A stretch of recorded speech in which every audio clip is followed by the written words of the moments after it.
Hello, good morning everyone. Magluluto po tayo ngayon ng almusal. Ayan, magluluto po tayo ng tuyo. Meron tayong noodles. Ayan, noodles with malunggay and with egg. Ayan guys.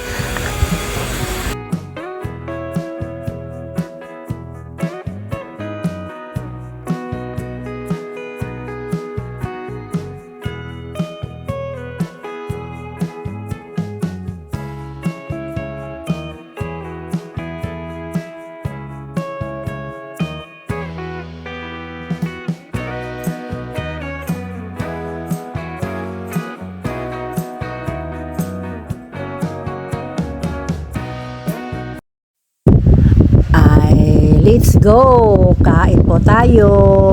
Ayan guys, tapos na kumain ang asawa ko. Ang anak ko tapos na rin. Nagkanya-kanya kami ng menu. Ito ang aking menu for this morning. Ito ang aking menu sa aking breakfast. May kape, may tuyo, may noodles, at kanin. Kain po tayo guys.